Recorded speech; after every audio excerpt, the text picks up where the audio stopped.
Happy Wednesday, everyone. Welcome once again to the Greater Lawrence Chamber of Commerce Chamber Chat. My name is Brad Kloffenstein, president of the Greater Lawrence Chamber. This week, we have from the heart of Lawrence, he actually lives at the old fort in one of the apartments here, our newest city county councilor, Ethan Evans. Ethan, welcome to the Greater Lawrence Chamber of Commerce Chamber Chat. Thank you. Hi. Hi. Let me, now I'm forgetting stuff. I'm forgetting how to pin you. I just said hi. There he is. So welcome. So Thank Ethan, you. I'm going to give a little bit of a bio on you, and then I'm going to let you round out what it is I don't have in there. Ethan just turned 30 years old, I believe, this past week. Happy birthday. Yesterday. Happy birthday. Thank you. Ran against Mike McQuillan for City County Council. Most people would have said that that would have been folly and you would have been better off doing anything else with your time other than that. However, lo and behold, you knocked off the incumbent, and here you are sitting on as one of the 25 members of the Indianapolis City County Council. So you were a school teacher. Is that what you're still doing? I was, and then I left for a year and a half or so, and then I am now back and as an instructional assistant at Lawrence Central. Okay. So you're still in education. Yes, I'm with the students with special needs. Okay, very nice. So, so beyond what I said there on your bio, tell us a little bit more about Ethan Evans, where you grew up, what your passions are, what you do when you're not either teaching or counseling. So we want to just get a feel for who you are. Well, thank you, Brad, for the introduction, and thank you for having me on. Really like the show, and I've tuned in a few more times when I can. Born and raised in Indianapolis, Indiana, lived just north of here, off of 71st and Shadeland for most of my life. I grew up in the Avalon Hills area and lived in East Avalon Hills for about 20 years, from the late 90s to 2009 when I graduated from Lawrence North. And I went, my first college experience, I graduated from San Francisco State University, and I went there to study film. And I got a degree in cinema, and I also did 2 years in radio. So that was what I was talking about with the editing experience. Yes. And knowing a little bit of how broadcast works. And when I left there, in 2015 I got into teaching first as substitute teacher, and then I went back to school at IUPUI to get my master's in secondary education, and student taught at Lawrence North and at CFI in Broad Ripple. And then I got a teaching job at Arlington High School as social studies teacher. And then I left just about a year after and then they unfortunately closed the 3 high schools at IPS just after I did the year in. So I went back to IUPUI to do work and finish my master's degree. And then I worked at the surveyor's office right after that. My mom happened to be cordial with the surveyor, Deborah Jenkins, at the time. So she talked with her, and she found out that I had some editing skills and photography skills, and they happened to need somebody who was good with some computer work at the surveyor's office. So I applied in and got there. And then my last year there, I decided to run for city council against then, Councilor McQuillan, who was the minority leader. It was just about a proposal that had, come up in mid 2018 about the sit and lie ordinance at the time that had been proposed. And that was my impetus for running in 2019. And I ran the campaign I ran, just went door to door, knocking, making calls, had a very small team compared to the other campaigns at the time, and we won. So here I am. Well, congratulations. So have you always had an interest in politics? Obviously you worked in a surveyor's office, but that doesn't necessarily mean you like politics.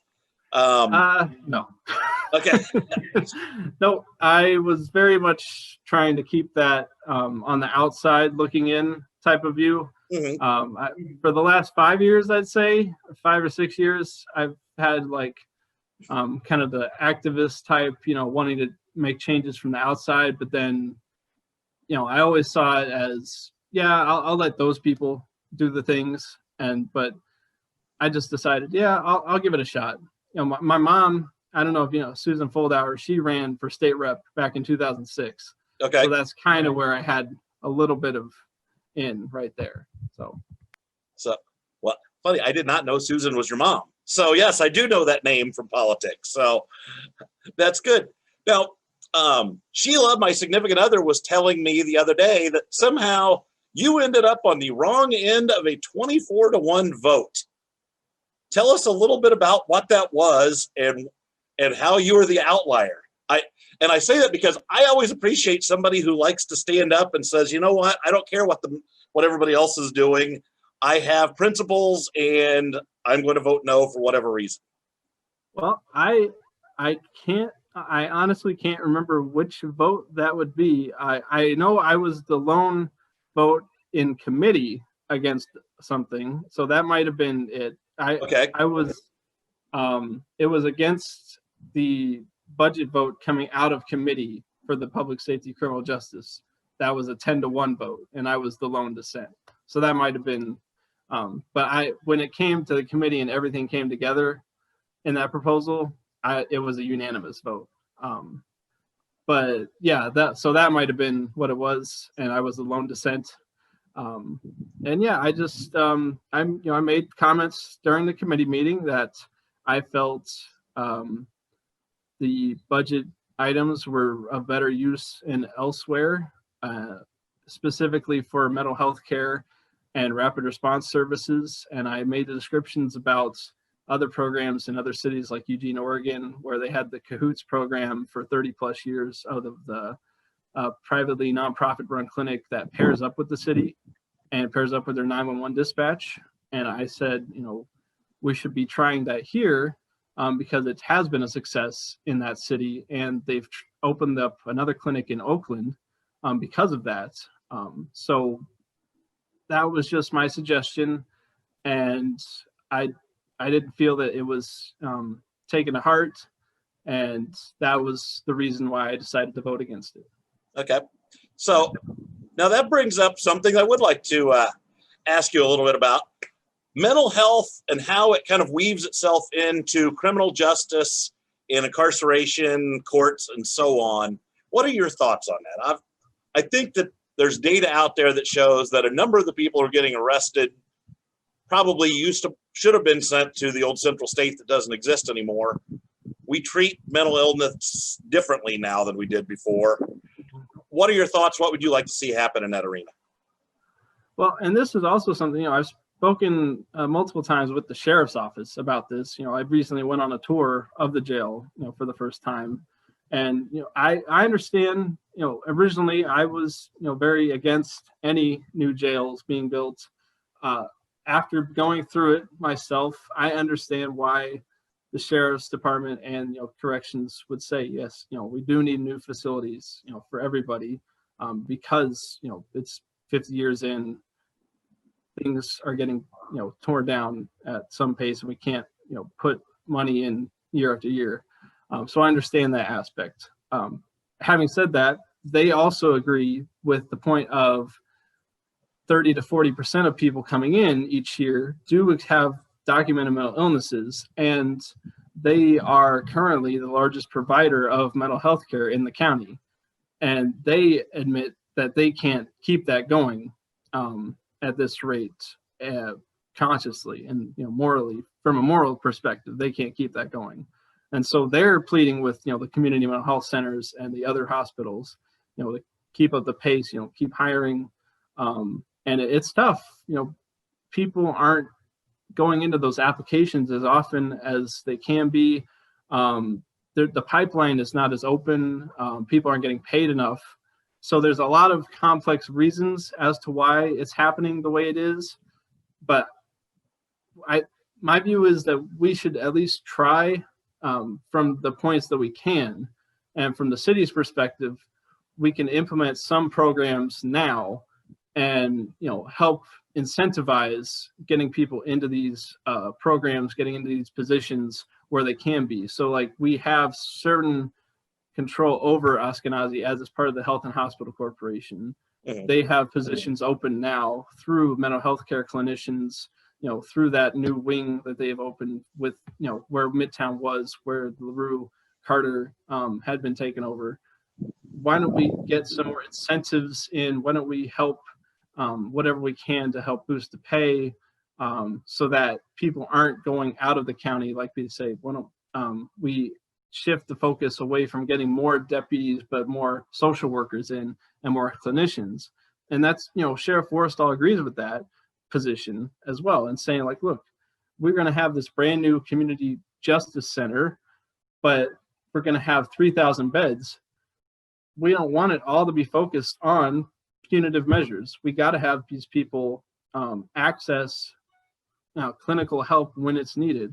And we got people, 80% of these people with those documented mental illnesses have substance abuse problems as well. So it's just a whole cycle of issues, and we can't just, you know, they call it a revolving door of people, but it's because they're not getting the help they need once they get sent back out. And so we're starting to get some of that on track, but we just gotta kind of give it more boost from here, from what we can at the budget angle. So that's my opinion. Okay. So let me ask you, that kind of dovetails into, we've got a new police review board that's coming. What are your thoughts on that? Obviously, we've got a police chief who was appointed by our incumbent Democrat mayor. That, at least from where I sit, this seems like kind of undercutting the mayor, if you will. I don't know what your thoughts are on it, or I'm not even positive where you voted. I voted in favor. I had my misgivings about a few issues with the proposal itself, and it, you know, we talked about it behind the scenes, obviously, going forward. And I brought up a question during the meeting as well regarding, you know, what were the restrictions placed on either side? You know, if somebody had to live in the county, was it on both sides? My main concern was, you know, if we have currently a merit board right now, it's got 4 civilians that are appointed, 3 by the mayor, 1 by the city council, and 3 appointees by the police department and law enforcement and the chief. That seemed to me basically the similar structure as what we were proposing for this new general orders committee, as 4 civilian appointments and 3 law enforcement. And the merit board deals with firing reviews of law enforcement officers. So it does dovetail a little bit with policy decisions on both boards. And secondly, you know, a lot of people were saying that they were fine with civilian input. They just didn't want the input to somehow affect decision making. And I just found that a little hard to agree with. If people's input were to say, okay, well, let's change this policy, and the brass said no, what's the input going to be then if the brass doesn't agree with the input? So that's then that's kind of like the stuff meets the payment. Then if the civilian input doesn't actually get met, you know, you're kind of at an impasse that way. So that's where I was at. All right. Well, let's use this as an opportunity to open it up to questions. If anybody has a question, Sandra, Adam, Nicole are all here. So if not questions, Adam, looks like you're coming in. Do you have a question? You'll need to unmute. No, not at this point per se. Apologies. Okay, no worries. Well, then we'll. I have a question. It's Nicole. Nicole, go right ahead. Kind of on the topic of when we had our open forum the other evening, we're talking about the homeless issues and, you know, trying to get them the help they needed to get them off the streets, to get them into facilities such as Central State that are non-existent. However, if that would happen, would that work without consent from those people? It wouldn't. I mean, obviously, you know, you'd have to, you know, get them to buy into the programs, whatever they will.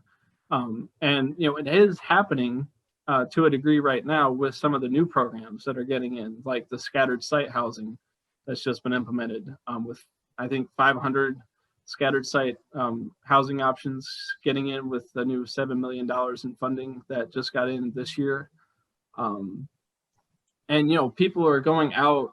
It's not just certain people from the city, but also the nonprofits.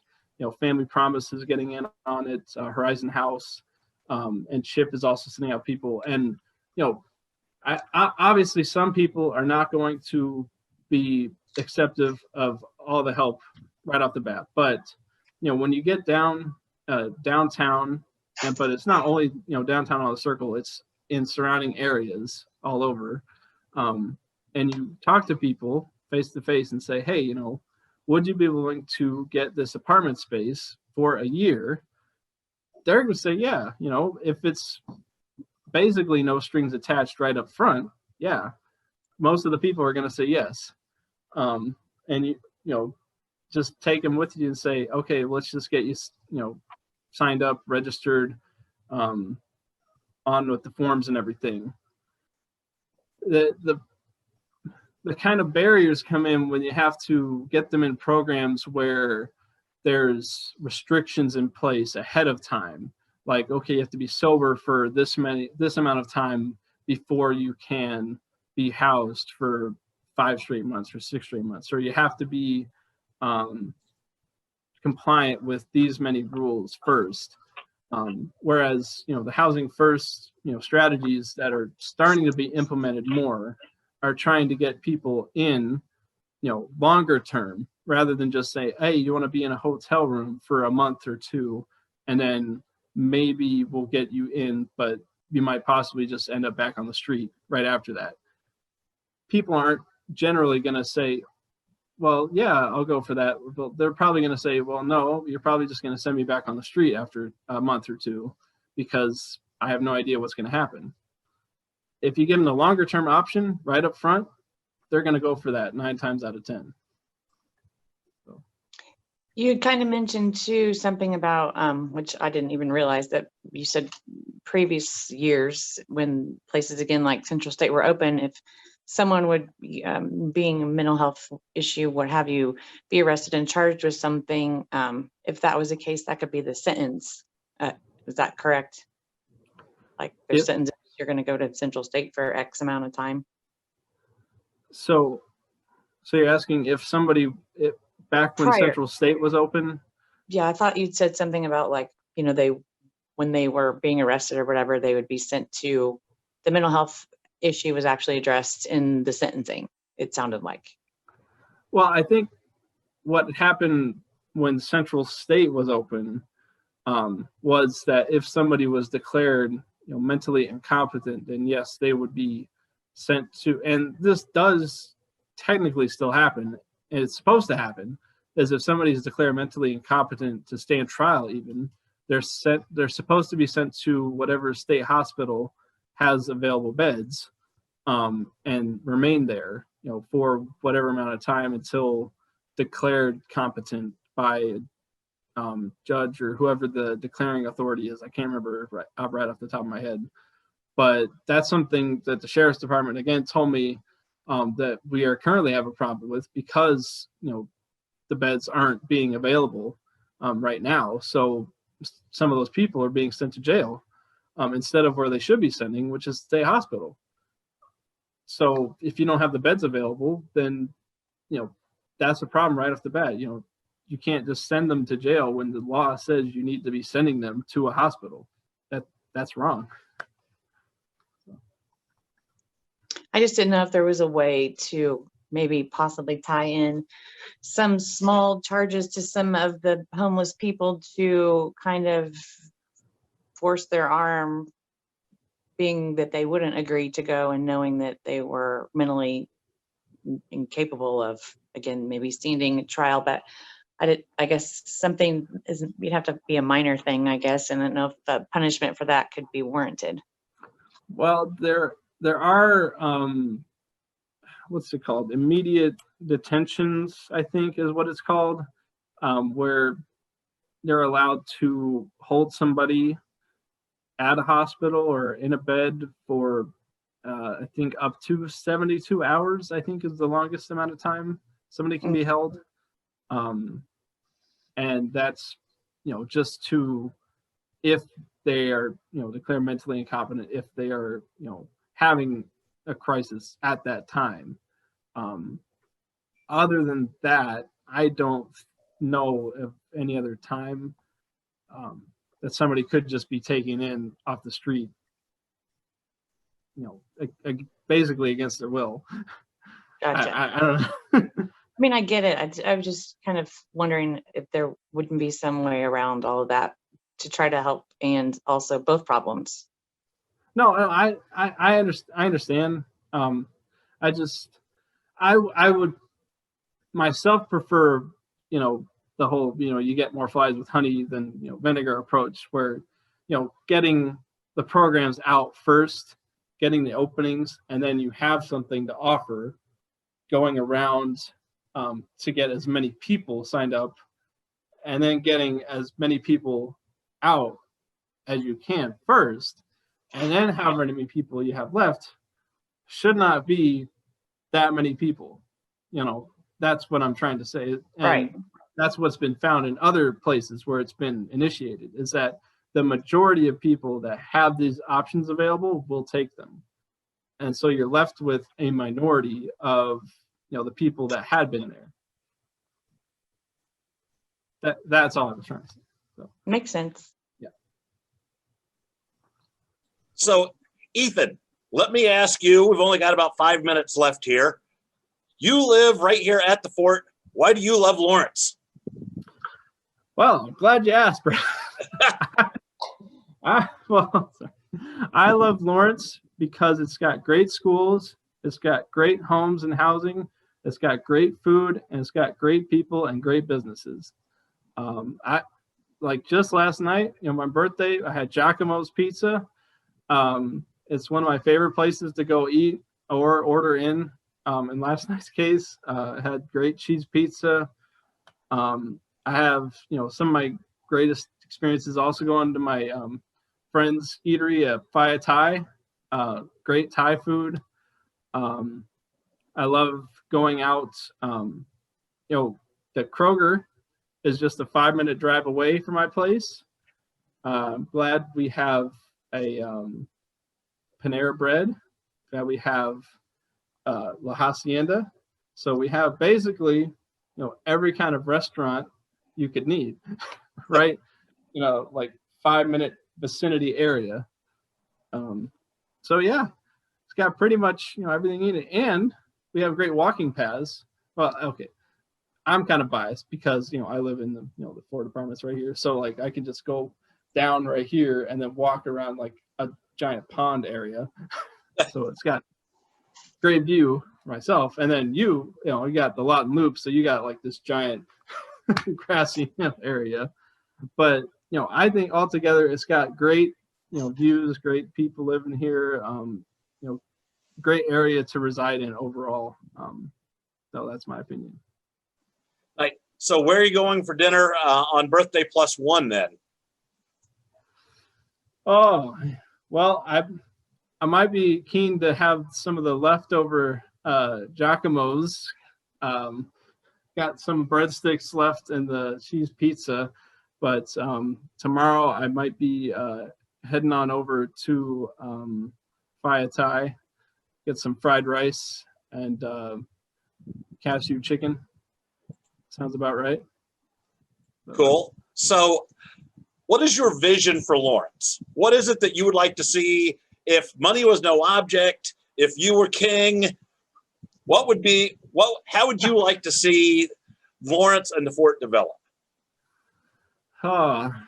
Well, I would definitely like some kind of rec center where, you know, kind of multi-sport area where, you know, people can just hang out in an indoor area just in case it's, you know, winter time, and, you know, people play basketball, you know, have a track inside, you know, volleyball net set up if they want, you know, can reserve a place, you know, that sort of place, and have it just be a public area instead of like a pay-for gym. I'd like to see at least, you know, one more apartment that's, you know, a little more affordable. Now, nothing against, you know, these, I just, you know, think some more general, you know, public should be moving in. I'd like to see, you know, some more walkways down south. I know we're getting the purple line. I know it's got some mixed opinions on that coming in, but hopefully we will get some more walkability going north to south down from 56 and Post Road. And yeah, you know, I just, another grocery store out west, help fix where the marsh used to be on Franklin Road. So that would be on my wish list, and some of the infrastructure. Yeah, I know. Well, that's I get the emails. That's like number one. Yeah. So how often are you contacted by constituents? Every day emails. That until the last couple months, that was like the number one issue, was roads and drainage. Like every week, get about 6 to 7 emails about specific streets and drainage issues. And I would try to get back to everybody within that day, or call them if they left their number. That would be my preferred method. So I'd just be like, hey, you know, what's up? And they'd kind of be surprised that I'd call them back. I'd be like, well, you left an email, so, you know, I'd just call back to you. Wow. I like that. Heaven forbid that somebody calls back a constituent who took the time to contact them. So we've only got about 1 minute left. Any parting thoughts, ideas, notions, things you'd like to express to the Lawrence Chamber, those watching now or those who are going to watch the recorded version of this later? Just that I hope for the future of, you know, Lawrence and Indianapolis, that, you know, we can, you know, work together to help build better and, you know, better growing community for everybody in, you know, both our cities. You know, better infrastructure, better public transit, better walkability, you know, better businesses, and helping our small businesses where they are at, and making sure that they don't, you know, get too affected by what's going on with COVID, and, you know, at the national level especially. And I've tried my best where I am to make sure that, you know, the small businesses get the help that they need, and, you know, I'll push for whatever help we can get from, you know, the city level out to our district. So that's what I hope can happen. Oh. There we go. Ethan Evans, Lee County Councilor. Thank you very much for joining us on Chamber Chat this week. If you want to walk down, I see a lot of cars piling into the cruise-in yet this week. And looking at the long-range forecast, next Wednesday it's supposed to be 70 and sunny again. So Mother Nature has loved Wednesdays in Lawrence this year. I think we've only been rained out once, and that was in May. So for everybody watching, we're going to continue to do this at least through the end of October. And if the weather holds, it's just going to be kind of an ongoing thing. So Ethan, thank you very much for joining us. Everyone, thank you for watching. Be sure to show up to the cruise-ins every Wednesday night. I don't know our guest next week for our Chamber Chat, but I'm sure it will be somebody equally good. Actually, I take that back. It will be somebody who won't live up to the expectations of Ethan, but, you know, we'll have to slog through it. So thank you all for joining us, and we'll see you next week. Thank you. Thank you. Thanks again. Thank you.